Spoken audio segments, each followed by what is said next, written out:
এত রকম আচার খেয়েছি, তাও যেন মনে হয় এই আচারটার স্বাদ সম্পূর্ণই আলাদা। কোনো রকম তেল ব্যবহার না করেও যে এত টেস্টি আচার তৈরি হয়, সেটা আপনারা বিশ্বাসই করতে পারবেন না যতক্ষণ পর্যন্ত তৈরি করে না খাবেন।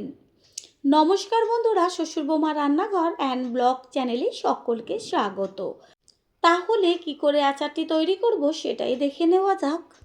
প্রথমেই এইখানে দুটো বড় সাইজের কাঁচা আম নিয়েছি, আর আমগুলোর গায়ে এখনও কষ লেগে আছে। এবার ভালো করে আমগুলোকে প্রথমে ধুয়ে নেব, তারপর আমটা কি করে কাটতে হবে সেটাই শেয়ার করব।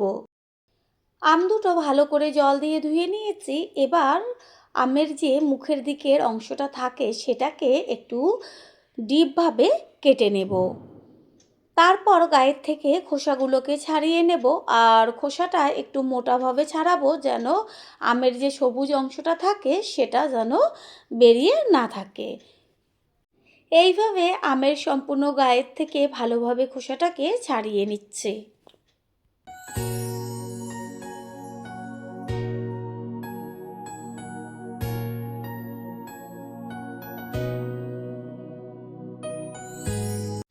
আমের খোসা ছাড়ানো হয়ে গেছে। এবার আমটাকে ধরে মাঝখান থেকে প্রথমে অর্ধেক করে নেব, তারপর বীজটাকে তুলে ফেলে দিয়ে এবার একটা অর্ধেক আমের থেকে 3 টুকরো করে নেব। যেহেতু আমটা অনেকটা পরিমাণ বড়, সেই কারণে 3 পিস করেছি। আর যদি ছোট ছোট হয় তাহলে অর্ধেকটাকে মানে 2 পিস করবেন, মানে একটা আমের থেকে 4 পিস করবেন। আমগুলোকে কেটে জলের মধ্যে রেখে তারপর 2বার জল পাল্টে ধুয়ে পরিষ্কার জল আবার নিয়েছি। এরপর একটা প্লেটের ওপরে একটা টিস্যু পেপার রেখে আমের পিসগুলো তার উপর রেখে আমের গায়ের থেকে সম্পূর্ণ জলটা মুছে নেব। আর টিস্যু পেপার হাতের কাছে না থাকলে পাতলা যে কাপড়গুলো থাকে সেটা দিয়ে ভালোভাবে আমের থেকে জলগুলো মুছে নিতে হবে। এবার একটা মশলা তৈরি করব। তার জন্য গ্যাসের ওভেনে কড়াইটা বসিয়ে প্রথমে দুটো শুকনো লঙ্কা দিয়েছি। লঙ্কাটা একটু ভাজতে সময় লাগে, সেই কারণে লঙ্কা থেকে হালকা যখন একটু কালার আসবে তখন এর মধ্যে দিয়ে দেব 1 চা চামচ পরিমাণ 5 ফোড়ন, ছোট চামচের 1 চা চামচ পরিমাণ সাদা জিরে, আর ছোট চামচের 1/2 চা চামচ পরিমাণ কালো জিরে। মশলাটাকে গ্যাসের ফ্লেম লো রেখে ভেজে নেব। মশলার থেকে সুন্দর একটা মিষ্টি গন্ধ বেরোচ্ছে। এটা ভাজা হয়ে গেছে, একটা প্লেটে ঢেলে ঠান্ডা করে নিয়ে তারপর গুঁড়ো করব। গ্যাসের ওভেনে ওই কড়াইটাই বসিয়ে তারপর দিয়ে দিচ্ছি বড় কাপের 1/2 কাপ পরিমাণ জল, আর জলের মধ্যে এবার দিয়ে দেব চিনি। আমের পরিমাণ অনুযায়ী চিনিটা কম বেশি ব্যবহার করতে হবে। আর একটা কথা হচ্ছে, আমটা কীরকম টক তার উপরে চিনি দিতে হবে। গ্যাসের ফ্লেম প্রথমে হাই করে দিয়ে জলের মধ্যে চিনিটাকে মিশিয়ে একটু ফুটিয়ে নেব। জলের মধ্যে চিনি অনেকটাই গলে গেছে। এই পর্যায়ে এর মধ্যে দিয়ে দেব 1/2 চা চামচ পরিমাণ লবণ, আর ছোট চামচের 1/2 চা চামচের থেকেও কম পরিমাণ হলুদ গুঁড়ো, আর তার থেকেও একটু কম পরিমাণ লঙ্কার গুঁড়ো। জলের সাথে ভালো করে হলুদ, লঙ্কার গুঁড়ো, লবণটা মিশিয়ে নেব। কালারটা দেখা যাচ্ছে যে কতখানি মানে ডিপ হয়েছে। এটা কিন্তু থাকবে না, যখন এই আমের টুকরোগুলো দেওয়া হবে তখন সমস্ত হলুদ আর লঙ্কার গুঁড়োর কালারটা আমের মধ্যে টেনে নেবে। গ্যাসের ফ্লেম মিডিয়াম করে চিনির শিরার মধ্যে আমের টুকরোগুলোকে সব দিয়ে দেব।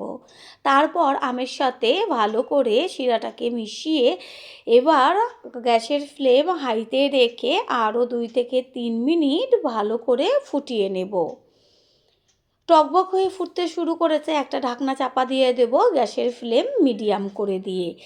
এইভাবে মিডিয়াম টু লোয়ে রেখে আচারটাকে তৈরি করতে হবে। এতে কি হবে, ওই যে চিনির শিরাটা সেটা সম্পূর্ণ আমের মধ্যে যাবে, আর এত খেতে টেস্টি হবে। তেল ছাড়াই যে এত টেস্টি আচার তৈরি হয়, যেটা নাকি খাওয়ার পরই বুঝতে পারবেন। সেই কারণে একবারের জন্য হলেও এইভাবে আচার তৈরি করে খেয়ে তারপর এসে কমেন্ট করে জানিয়ে যাবেন। কিছুক্ষণ বাদে ফিরে এসে ঢাকনাটা সরিয়ে দিয়ে আমের টুকরোগুলোকে আবারও একটু এপিট ওপিট করে উল্টে দেব। কালার দেখা যাচ্ছে সম্পূর্ণ চেঞ্জ হয়ে গেছে, আর যে শিরার মধ্যে যে ডিপ কালারটা ছিল সেটা সম্পূর্ণ আমের মধ্যে টেনে গেছে। পুরনো বন্ধুদের সবসময় আমাদের পাশে এইভাবে ভালোবেসে থেকে এগিয়ে নিয়ে যাবার জন্য অনেক অনেক ভালোবাসা। 8-10 মিনিট বাদে ফিরে এসে ঢাকনাটা সরিয়ে দিয়ে তারপর দেখিয়ে দিচ্ছি যে শিরাটা কতখানি ঘন হয়ে গেছে, আর আঙুরের টুকরোগুলো বেশ ফুলে ফুলে উঠেছে। বেশ একটু ঝোল ঝোল থাকবে আচারে, সেটা কিন্তু খেতে বেশি টেস্টি হয়। সেই কারণে আমি একদম শুকিয়ে ফেলবো না। আমের টুকরোগুলো একদম নরম হয়ে গেছে। এই পর্যায়ে এবার দিয়ে দিচ্ছি ওই যে মশলাটা গুঁড়ো করে রেখেছিলাম, সেই মশলার গুঁড়োটা। সম্পূর্ণ গুঁড়োটাই আমি দিয়েছি, আর আচারের মধ্যে একটু মশলার গুঁড়োটা বেশি দিলে টেস্টটা বেশি হয়। ভালো করে মিশিয়ে নিয়ে তারপরে ঢাকনাটা আবারও 3-4 মিনিটের মতন চাপা দিয়ে রাখবো। প্রথমবার যারা আমাদের চ্যানেল ভিজিট করছেন তাদের আন্তরিক শুভেচ্ছা ও অনেক ভালোবাসা।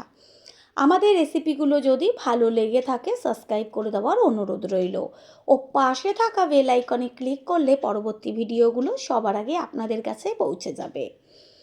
যদি কেউ অনেকটা পরিমাণ তৈরি করেন, মনে করেন যে সারা বছরের জন্য সংরক্ষণ করে রাখবেন, তাহলে ঠিক এই পর্যায়ে 2 চা চামচ মতন ভিনিগার দিয়ে দেবেন। কোনো রকম রোদে দিতে হবে না, ফ্রিজেও রাখতে হবে না, সারা বছর ভালো থাকবে বাইরে। আমার পরিবারে সবাই আচার খেতে ভালোবাসে, সেই কারণে এটা বেশি দিন থাকবে না, তার আগেই শেষ হয়ে যাবে। সেই কারণের জন্য আমি আর ভিনিগারটা ব্যবহার করিনি। এই পর্যায়ে গ্যাসটা অফ করে দেব। এটা ঠান্ডা হলে ঝোলটা অনেকটা বসে যাবে।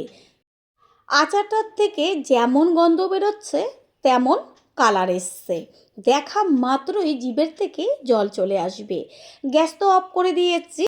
4-5 মিনিট বাদে আমি সম্পূর্ণ লুকটা দেখিয়ে দিচ্ছি কতখানি ঝোল ছিল আর কতটা টেনে গেছে ঠান্ডা হওয়ার পরে। এবার একটা পাত্রে তুলে নেব। তৈরি হয়ে গেল আজকের টক ঝাল মিষ্টি আচার। আশা করি রেসিপিটি ভালো লাগলো, আর যদি ভালো লেগে থাকে একটা লাইক, কমেন্ট, পারলে একটা শেয়ার করে অবশ্যই জানাবেন। আপনাদের দেওয়া একটা লাইক ও লাইকের পাশে থাকা হাইপ আর একটা শেয়ার আমাদের কাছে অনেক অনেক গুরুত্বপূর্ণ। All friend, thanks for watching my video. আপনারা সকলে ভালো থাকবেন, সুস্থ থাকবেন। আবারও দেখা হবে অন্য কোনো রেসিপির এপিসোডে।